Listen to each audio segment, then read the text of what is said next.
My name is Bill Abels. I appreciate all of you coming. We're going to talk about mainly the Baird Brewer building.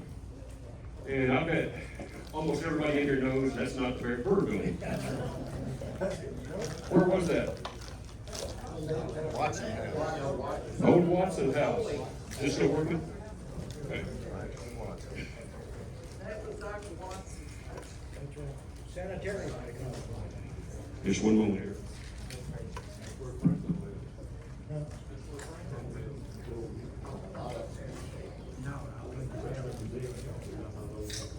There we go. There's the front of it. Dr. W.P. Watson, 1904, he and his mother bought that house with intentions of setting up Dyersburg Sanitarium. Now, I'm not sure exactly when it changed to Dyersburg Hospital, but it wasn't always known as Dyersburg Sanitarium. I'll get this working in a minute. There we go. And that's what it looked like originally. That house was built in the 1800s. Don't know exactly when.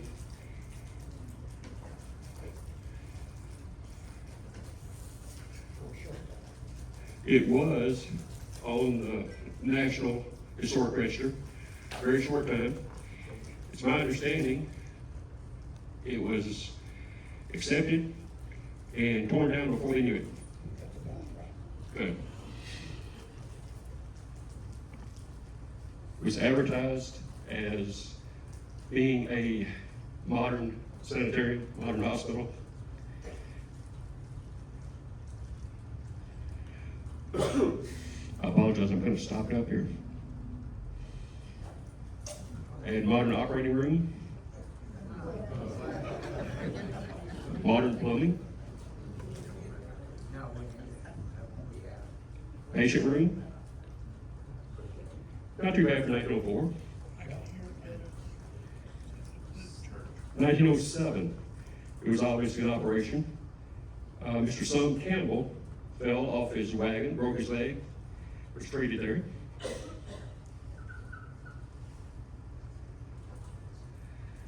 In 1908, they're calling it a hospital now. Charlie Knox, Tigertown, Tennessee, a hit with a log that split. Taken there, he recovered. National Banner, 1909. Mr. M.H. Bridges of England didn't survive.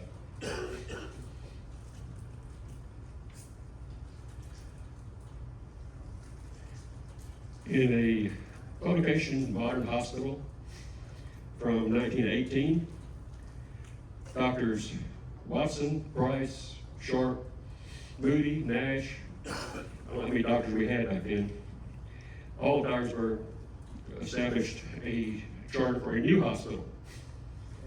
That's Dr. Moody's daddy. Pardon me? That's Dr. Moody's daddy. With a lot of people know Yes. his daddy. And you probably did not guess that wasn't the Baird Brewer building either. It was Dyersburg General Hospital, which was established in 1918.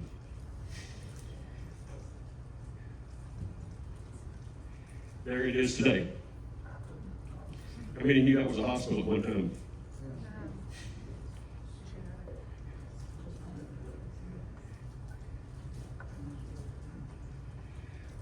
This is from Albert Hume's book, History of Dyer County.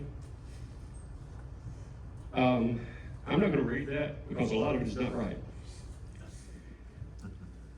It says that the Dyersburg Hospital was built as a converted residence. I think we'll see that's not correct. But Dr. Octavius Delaney was instrumental in building the Dyersburg Hospital. Does any, Earl, Yeah. where did the name Hosmer come from? The name what? The name Hosmer for the Dyersburg Hospital, where did it come from? It was a doctor name. I can't find him. Can you not? I can find it. I've never found anybody named Hosmer in Dyersburg that it was named after. But the Dyersburg Hospital. There's Dr. Delaney. Dr. Delaney moved to Louisville in 1921, I assume, to be closer to that grandbaby. He worked at the University of Louisville.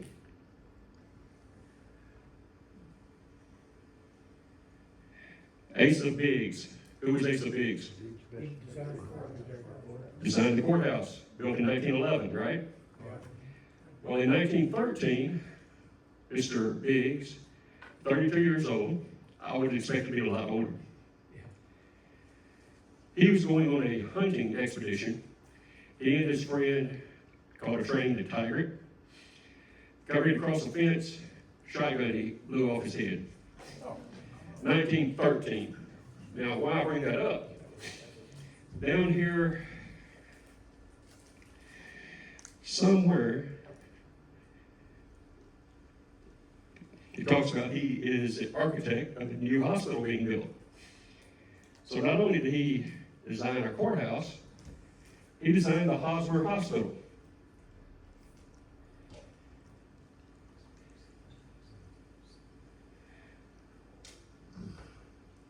Tennessee State Medical Association Journal, 1913, 1914, talking about what a great hospital they're designing.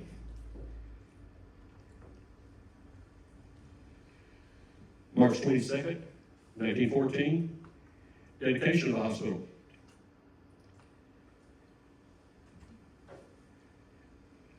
This is pretty cool too. This isn't advertising for Park Davis either. Dr. Moore, I bet you could help us out with some of this, but gives his method for putting people to sleep. Pop them some morphine, some atropine, drip ether on their face, go put them to sleep. Talks about the Ferguson inhaler. Now remember, this is 1914. And it's Dr. Leroy Wilkins. He gives his date, December 30th. It actually mentions, whoops. Well, my pointer's not working. Up there at the top, March 23rd, 1914. Everybody see that? So that's when they opened. There's a Ferguson inhaler. Doc, if I'm correct, they put that cheesecloth over that frame and just dripped it. We come away, I hope. And in 1916, we're advertising in Union City, Dyersburg Hospital.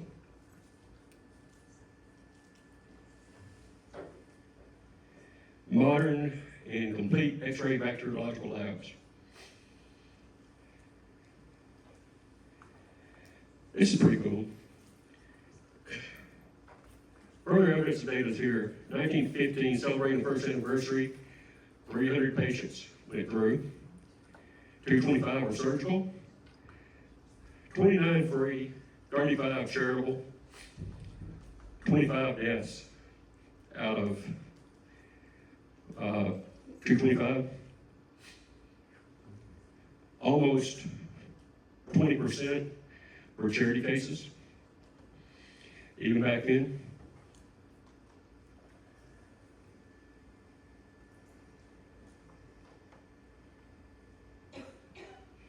Everybody familiar with Sanborn maps? Sanborn maps were used years ago in the insurance business. You would send somebody in, map the area, describe the properties at risk, and that's why the insurance agencies knew how to write the policy. If you look, pink is brick. Yellow is frame. This is from 1909. Right there on that corner is where the Dyersburg Hospital is going to be built. That's a frame building. Also tells us it's a one-story building. If you look at the roof line, it runs north-south. That's north to the left. 1914, we have another map that came out, and there's a hospital. Doesn't look like anything like the original footprint of the building. There's no way it was converted from a residence to a hospital. This is exactly what Asa Biggs designed and had built.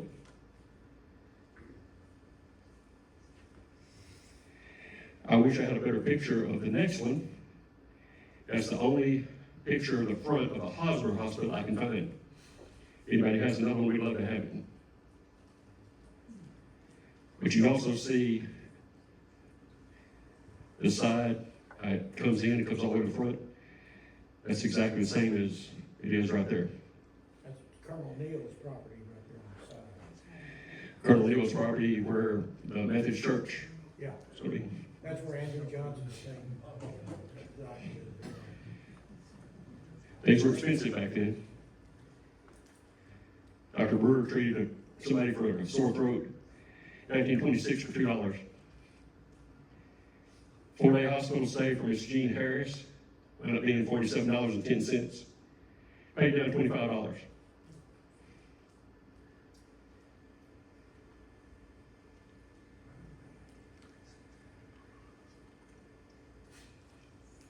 This one threw me for a while.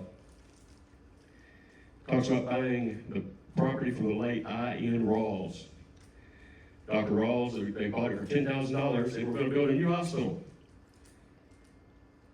It was going to match, or in addition to the one uptown. J.P. Baird and E.H. Baird were brothers. And Dr. J.P. Baird's son was J.P. Baird Jr., that some of you probably knew. There's the building they bought, which ended up being a nurse's home, not a nursing home. They used it for young ladies to live in and walk back down to the Baird Brewer building to train to be nurses. And later became Curry's Funeral Home. That started out as a Sampson home. Started out as a Sampson home. Colonel Sampson? Yeah. Isaac. His family. Then his son-in-law, R.M. Hall, who was a big banker, he owned that house at one time too. There was a steamboat called A.R. Hall here in Dyer County, was named after him. Big, not just in Dyer County, but Jackson. 1918, they were outgrowing their facilities, had to expand. They hired a Memphis architectural firm and decided to remodel what they had.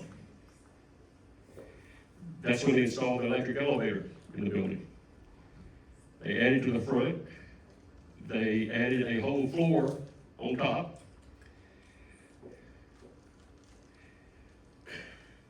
Notice up top, it says Lynchburg. That's just, they printed it wrong. This is about the Dyersburg Hospital.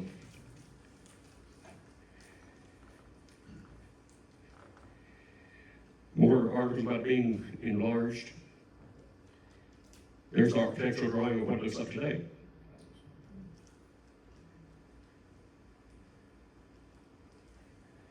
They completed that project and never shut down. They kept working the whole time.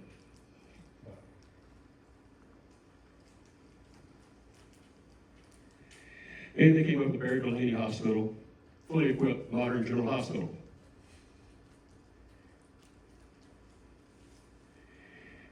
And from the, what kind of car is that? 20s? So,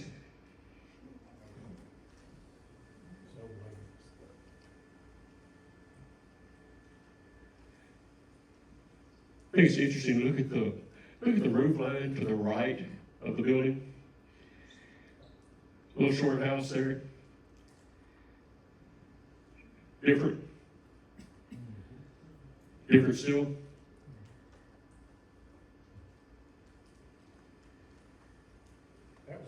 that was the end of a residential street at that time, from the square, almost to the corner of the square to there. Yeah, it was actually residential houses all the way up past the first block. Yeah. Have you ever stopped and looked at the front of the building there? It doesn't say Baird Brewer, it says Baird Delaney. Brewer came in 21. And other than the people in this room, there were some other famous people here. Emmett Kelly Jr., They were passing through town when he was born. My mother was selling a ticket when she went and had it. And the most famous of all, 1976, Larry went into insurance business, I think. Is that correct, Larry? That's correct. Here, Dyersburg. Here. You wanna swap places with me? I'll just go work with him. Use yours, you use yours. Okay. Good afternoon. My name is Larry White. Can you hear me okay? This is a sign that I have in my office that we moved from Paducah, Kentucky to Dyersburg and started the insurance agency in 1976 on Church Street. And then in 1979, L.D. Gant and Ralph Marbury, I don't know whether you know Ralph or not, was a contractor, and three of us bought the Baird Brewer building in November of 1979. It was in November, and we dealt with Dr. Banks. Dr. Baird was here, but there were also three other owners. They were with us, some doctors. They lived out of state, but we dealt with Dr. Banks. We purchased the building in November of '79 for $52,000. And I know that sounds like it's a lot of money, Steve. And it was to us, okay, because the interest rate was 17%. But the thing was that Dr. Banks thought the deal was pretty well closed, and so, but the lawyers were working on the paperwork. Dr. Banks called and cut off all the utilities, and temperature dropped below freezing. The building was fully sprinklered because it was a hospital. So the sprinklers all burst. I don't know how many thousand gallons of water ran through the building, but it completely flooded all the 4 floors. So Dr. Banks thought we were going to back out of buying the building, and so he said, you can deal with John Hoff on the insurance, that's who has it, whatever they'll pay, y'all can have that. And so they actually paid $26,000 on the water damage, which we were going to renovate anyway. So that did help out, but we then spent $200,000 or $225,000 on renovations, and I tell you that because not that was important to us. LD was LD was the main partner in, and Beverly was very much involved, and so we started renovating the building in November. We moved into it in September of the following year. LD Gant State Farm moved into his location up front, and then I had White & Associates moved to the other side, and then we rented out the remainder of the building, and our hope was to try to rent as much as possible. Well, we renovated 3 floors, and we rented all 3 floors. I think it was every office was rented out. TBI and FBI ended up taking this 3rd floor. Phil Bivens had his private practice there. Gerald Horton had an office there. Phil Bivens had his personal office there, but Phil Hardage had his office there. We had a dentist office there in the building. Anyway, we were 100% occupied, and it remained pretty much that way for 15, 20 years. And during that period of time, the year after we bought the building and renovated it, there was a parking lot beside the building, and the small building beside it, we thought actually went with the Baird Brewer building. It did not.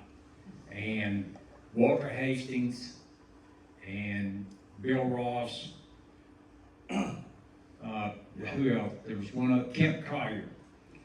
They decided to build an office there the year after we bought the Baird Brewer building, and they did. And then after they were there a year, Kent Collier had an opportunity to move to Bolivar and have a McDonald's franchise, and so he came to me and said, would you like to buy the building? And so I bought the building and then moved to White & Associates next door and just kind of expanded from there. We bought Ralph Marbury out the year after we completed the renovations, and so LD and I occupied the building and leased it out, and it has always been a great building for us. LD, most of you are aware that LD had Lou Gehrig's disease, passed away 10 years ago, but he was a partner up until the year before he passed away. We settled up, but I will have to give LD 90% of the credit for the Baird Brewer building and the way that it looks and the way it's fixed up. He and Beverly had a lot more to do with it than I did. They did a great job, and I was very proud of it, but I want to make sure that LD gets a lot of the credit for that. But the building, we occupy all of the building now, and we also occupy the building next door. But the building, it has an Otis elevator, which was put in 1918. We use it every day. We use it as a service elevator, but you can use it for but it has it's hand operated. It's narrow, so I guess a gurney can. We got a video of that here, just send it to you. Okay, and, but we have had to work on it only maybe twice, but about 20 years ago, Otis came up and Otis Elevator came and serviced it. They told us at the time it was the second oldest operating elevator in Tennessee. That was 20 years ago. So we may have moved into first place by now. So, Larry, over on the screen, that first one on the left, can you tell where they're looking there? Is that Tim Ladd's office? it is, correct. It's on the side of the building. It's my understanding that that side entrance is where they used to bring in for emergency entrance. And this window on the left here is still set up like a teller window, right? Even though you can't use it now, that's what it was. That's correct. That is the side entrance, right straight across from the First Baptist Church. Again, you see that the street, they're repairing the street again, okay? It's the third time in 3 or 4 years, but the hole today is probably 10 or 15 feet deep. I do not know what, everyone says there's an underground tunnel that was dug under there, and I just go along with that. I don't know about that. But they used to, I've heard everything in the world, but I think it's something that's caving in, there's no doubt about it. But they're working on that now. Y'all had problems getting in here. That was the issue. This is in my office. Danny or Bill took this picture, but I was obviously a very young guy there. That is you. That's me, Larry. That's a Marine. But we got another jarhead in here. So I bet this is my office. This was Phil Bivens. This was his personal office when he was practicing law. This is downstairs, and this screen makes everything look a lot more narrow than it is, and it actually is. This is downstairs, and all of those offices, conference rooms, and all down there in this little kitchen area. This is actually looking down from the top floor. The very top floor has never been renovated. We use it for storage, and I think there are some pictures that will show you what it looked like when we bought it. Now, you got to remember, that's the elevator there. You got to remember that the sprinkler system did burst, so the pictures, the top floor, the building did not look that bad before,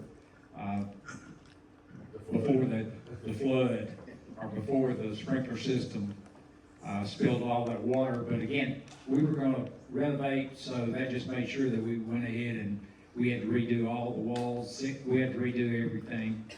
So, So this is in the basement next to the elevator itself, where the mechanical room is, and the contacts where everything operates. the elevator, you can tell, is a cable drawn elevator. Again, it works by hand and works fine. Is that an original 1918 motor, you think? I think it is.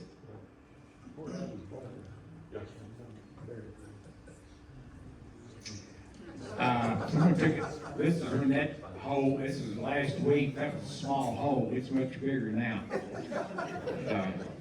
You know, when you walk in that side door, I used to work for Larry for a few years, and when we walk in that side door, you coming into the basement, we redid the carpet.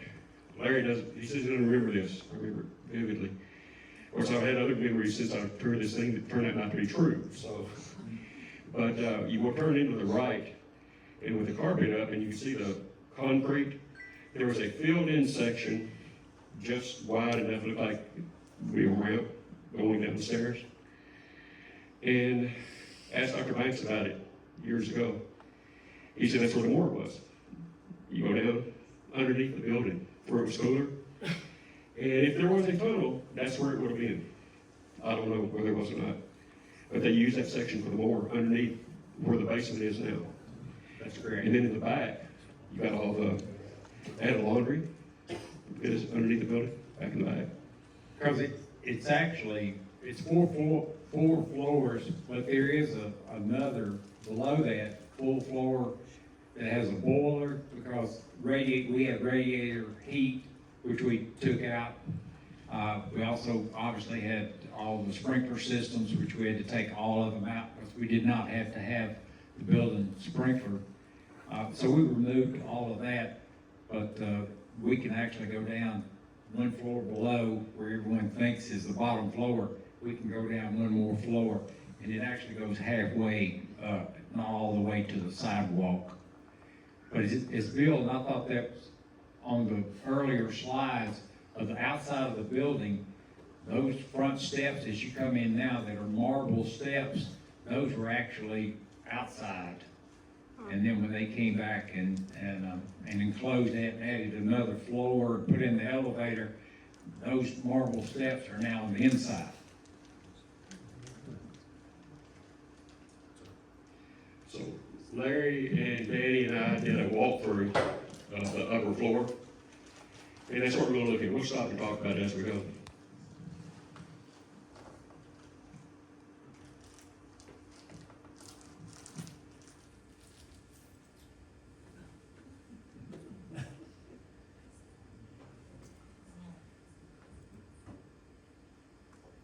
There's what you're talking about, Larry.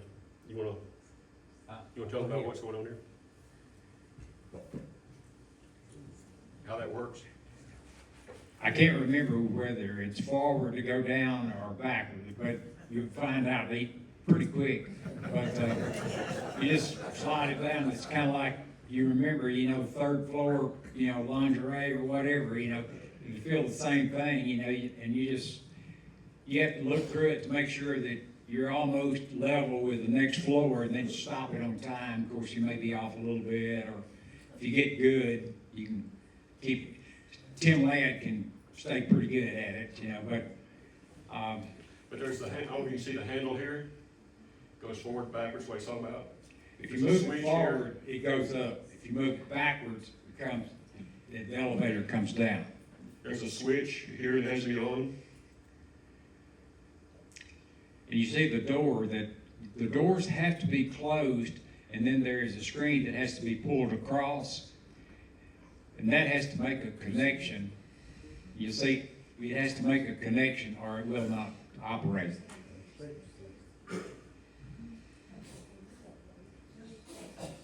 So we're leaving the basement going up?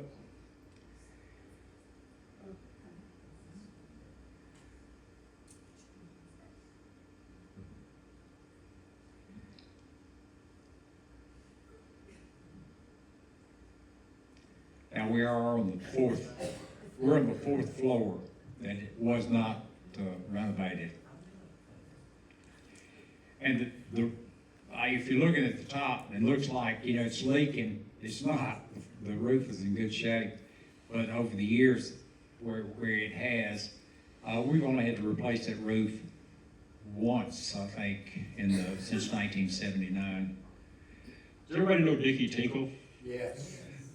Dickie, when he was young, his mother, this is after the hospital closed, it was offices, his mother worked up here.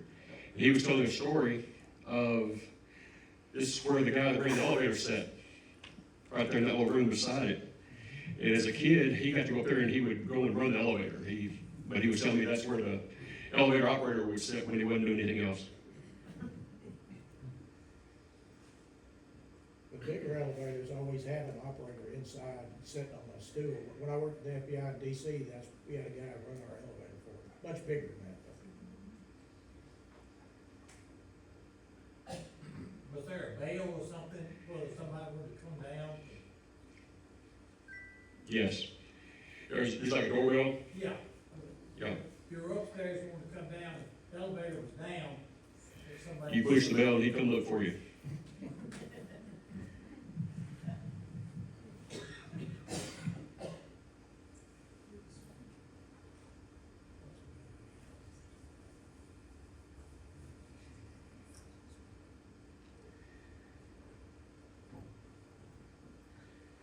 Can you imagine that being a patient room?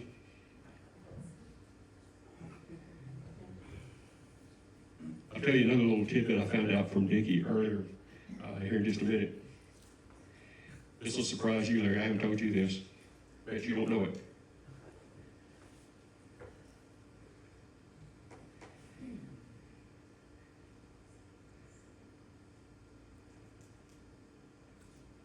Pretty good view of the courthouse.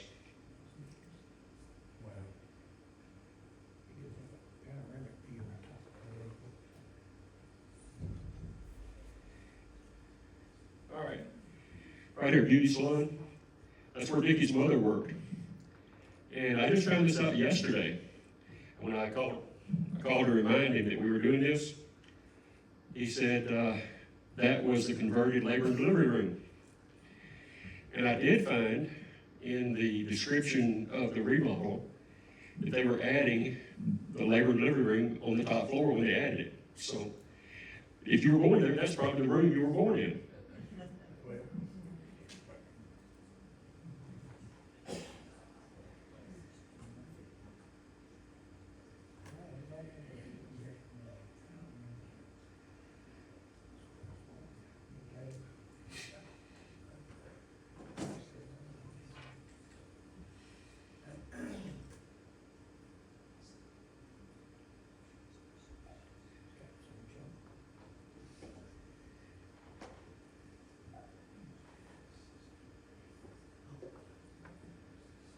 Was it a beauty salon later on, or was that one of the? It was after the hospital closed, yes. The hospital actually closed in 57. I think the new hospital was built in 56.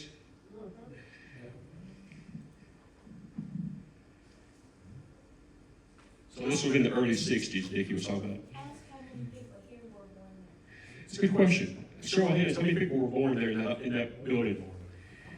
Half or more. Well, weren't there doctor's offices in that building after 57? Dr. Reynolds' daughter messaged me on Facebook, said that when Dr. Ralph came here, they were waiting on Med South to be built. They had their offices in that building. Dr. Warner had an office there too. So did Dr. Conyers. Dr. Banks had that building behind it had for a while, had an office. Right. After he sold it to Larry, he had a building there and was working out of it. A lot of snakes down there. So Dr. Banks did.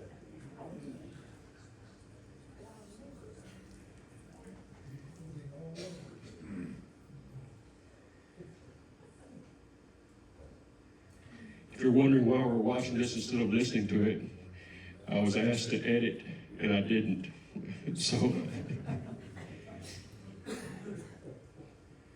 rather than cut it out, we're just going to not listen to it.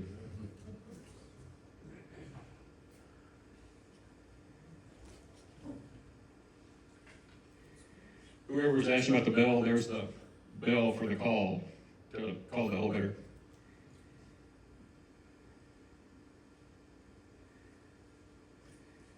How many square feet in each floor? 9,200, I think. 9,200, you said?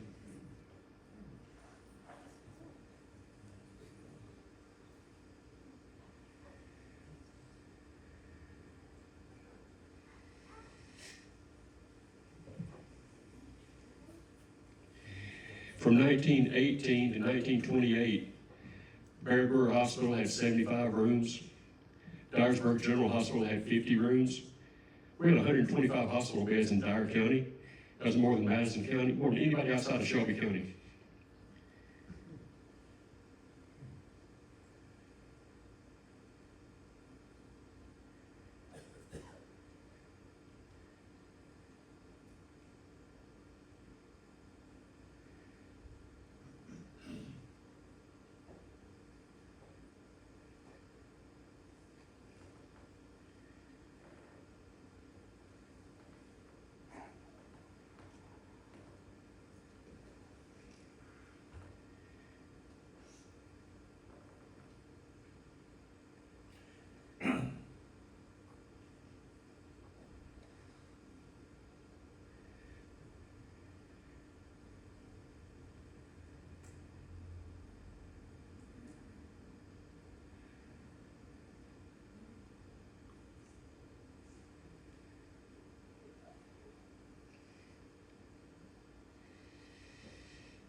Got your decoy storage up there.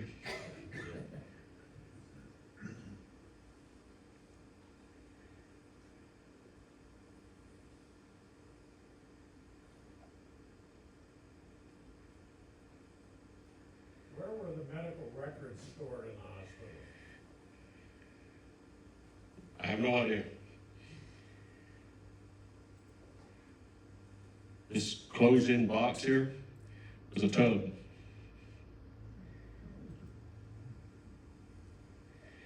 Most modern conveniences.